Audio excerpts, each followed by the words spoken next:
नमस्कार दोस्तों, बहुत बहुत स्वागत है आपका मेरे YouTube channel aim of success study point में। फ्रेंड, यहाँ पे जो हमारा सेशन चल रहा था एनसीईआरटी ईबीएस, जिसमें अभी हम चैप्टर वाइज डिस्कस कर रहे थे क्लास 5th की बुक से। 3rd और 4th का हमने सिलेबस पहले ही कंप्लीट करा दिया है। जो भी चैनल पे न्यू आए और जिन्होंने पुरानी वीडियो को नहीं देखा है तो वो मेरे चैनल पर जाके पुरानी वीडियो को देख सकते हैं। तो फ्रेंड, आज का जो हमारा टॉपिक है चैप्टर 14, जब धरती कांपी। मैं आपको एक बात बता दूं कि हर चैप्टर को हम इसलिए ले रहे हैं क्योंकि पिछली जो परीक्षाएं हुई हैं तो हर चैप्टर से कहीं ना कहीं से कोई ना कोई क्वेश्चन पूछा जाता रहा है।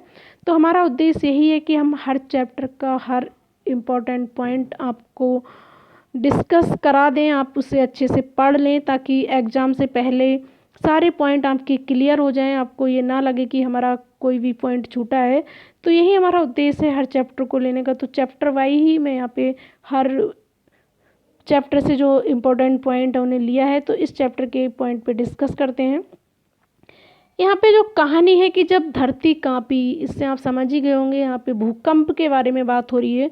और ये कहानी है गुजरात के अहमदाबाद शहर के कच्छ जो जगह है वहाँ की, क्योंकि ये 26 जनवरी 2001 की कहानी है। यहाँ पे जो ये बच्चे बैठे हुए थे वो बता रहे हैं कि 26 जनवरी का दिन था 2001। तो जब वो बैठे हुए थे वहाँ पे वार्तालाप कर रहे थे तो किस तरह से धरती कांपी, मतलब कैसे भूकंप आया था, तो वो यहाँ पे ये कहानी है। तो उससे पेडागोजी टर्म के क्वेश्चन कुछ ज़्यादा हैं, तो यहाँ पे मैंने उन क्वेश्चन को लिया है। पहला क्वेश्चन है कि बच्चों को भुज में आए भूकंप के बारे में बताया जाना अच्छा होगा।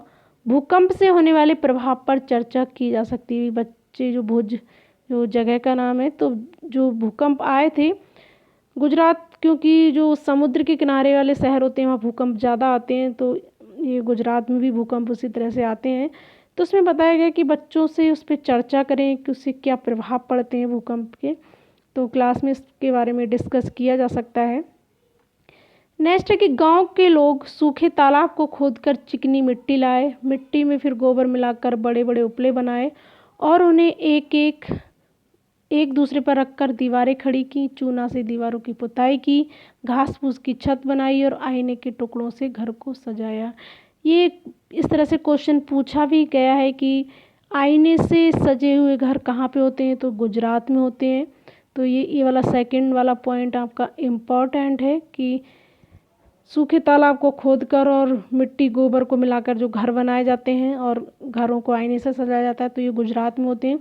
ये इस तरह के घर क्यों बनाते हैं, क्योंकि वहाँ पे भूकंप ज़्यादा आते हैं, तो पक्के मकान बनाना वहाँ पे सही नहीं है, क्योंकि इतना वो पैसा भी उसमें वेस्ट करें, भूकंप आते हैं तो बहुत ज़्यादा हानि होती है लोगों को। तो इस तरह से ये मिट्टी को, सूखे तालाब से मिट्टी को खोदते हैं, उसमें गोबर मिलाते हैं, फिर उन्हें उपले जैसे बना के सुखा लेते हैं, फिर एक दूसरे मतलब जैसे ईंटों की तरह चुन के उसे दीवार बना लेते हैं और उसे चूना से पुताई कर देते हैं और घास फूस की छत बनाते हैं, ताकि अगर भूकंप आता भी है तो कम से कम जो, अगर वो पहले पक्का मकान बना के खड़ा करेंगे तो कितना पैसा लगाएंगे उसमें, वो भी नुकसान होगा और उससे मतलब जो लोग वहाँ पे रहेंगे तो भूकंप आएगा तो मकान गिरेंगे, तो उससे वहाँ पे लोगों की मरने की आशंका भी ज़्यादा होती है। तो इस तरह से कच्चे मकान होंगे तो थोड़ा वहाँ पे कम नुकसान हो, तो इस तरह के घर वहाँ पे बनाए जाते हैं। थर्ड है कि बच्चों के साथ सरकारी संस्थाओं और गैर सरकारी संस्थाओं पर चर्चा की जाए। इंजीनियर आर्किटेक्ट के कार्यों पर चर्चा की जा सकती है। इंजीनियर आर्किटेक्ट उनका क्या काम होता है, क्योंकि जब भूकंप आया तो वहाँ पे बहुत सारे इंजीनियर भी आए थे, आर्किटेक्ट भी आए थे, तो इसलिए ये वर्ड वहाँ पे आया है। तो उनके कार्यों को बताया जाए कि वो क्या करते हैं, वो नक्शा पास करते हैं घर बनवाने के लिए, बिल्डिंग्स बनवाने के लिए, जो भी है। तो इस तरह की सरकारी संस्थाएं कौन सी होती हैं और जो प्राइवेट संस्थाएं कौन सी होती हैं, तो इस पे बच्चों से चर्चा की जा सकती है।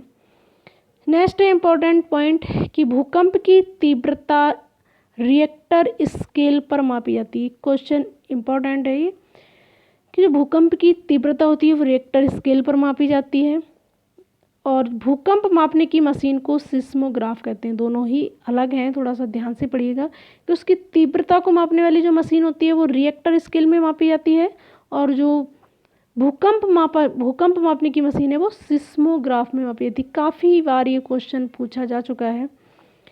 नेक्स्ट है कि बाढ़ से किसानों को, सुनामी से मछुआरों को अधिक नुकसान होता है। बाढ़, जब जो किसान होते हैं, जब खेतों में बाढ़ आ जाती है तो उनकी फसलें नष्ट हो जाती है, तो इस तरह से किसानों को बहुत नुकसान होता है। और मछुआरे जो समुद्र के किनारे रहते हैं, मछलियों को पकड़ते हैं, तो जब सुनामी लहरें आती हैं तो उससे सबसे ज़्यादा नुकसान मछुआरों को होता है कि उस टाइम उनका सारा बिजनेस ख़त्म हो जाता है। आपदा से निपटने के लिए किट बनवाना और मॉक ड्रिल आदि करवाना चाहिए। जो बच्चे हैं उन्हें बताना चाहिए, छोटे छोटे जो प्रयास हैं जो वो कर सकते हैं कि उनके लिए किट बनवाना और मॉक ड्रिल आदि कराना कि भाई जब भूकंप आए तो अच्छे से पट पर के या तो फर्श पे लेट जाएं और कोई चीज़ को ऐसे पकड़ लें कि वो खिसके ना, और खिसके तो उसके साथ में खिसकते हुए बाहर चले, नहीं तो जहाँ तक संभव हो सके तो घर से बाहर खुली जगह में निकल जाएं। और छोटी छोटी किट बना के मतलब रखनी चाहिए कि जो काम की चीज़ें होती हैं। तो इस तरह की जो प्रैक्टिस है वो बच्चों को क्लास में करवाई जा सकती है। तो ये कुछ इम्पोर्टेंट ही पॉइंट थे इस चैप्टर से। नेक्स्ट पॉइंट है चैप्टर 15, उसी से ठंडा उसी से गर्म। यहाँ पे एक जो भाप टाइप की जो होती है, हमारे मुंह से जो हवा निकलती है, उसके बारे में बात हो रही है कि वो उसी से ठंडा और उसी से गर्म। इसमें भी एक कहानी है कि एक लकड़हारा होता है, तो वो ठंड में लकड़ियाँ काटने जंगल में जाता है। तो वहाँ पे एक आदमी उनसे मिलता है, बौना टाइप का होता है। तो जब वो लकड़ी काटता है तो उसके हाथ बहुत ठंडे हो जाते हैं। तो जब क्या करता है, वो अपने हाथों को गर्म करने के लिए मुँह से फूंकता है। तो वो पूछता है ये आप क्या कर रहे हो? तो वो कहता है मैं हाथों को गर्म कर रहा हूँ। फिर कुछ देर बाद उसे भूख लगती है, फिर वो जैसे खाना क्या, वहाँ पे एक आग जला कर उसमें आलू वगैरह भून के खाता है। फिर वो आलू गर्म होते हैं, उन्हें वो फूंक मार के ठंडा करने की कोशिश करता है। तो फिर वो बौना वहाँ पे जो उसे मिला होता है जंगल में, वो पूछता है कि आप क्या कर रहे हैं? तो वो कहता है कि अब इसे मैं ठंडा कर रहा हूँ। तो वो कन्फ्यूज हो जाता है कि अभी तो ये फूंक मार के गर्म कर रहे थे और अब उसे ठंडा कर रहे हैं। तो इसीलिए इस चैप्टर का जो नाम रखा गया है कि उसी से ठंडा और उसी से गर्म।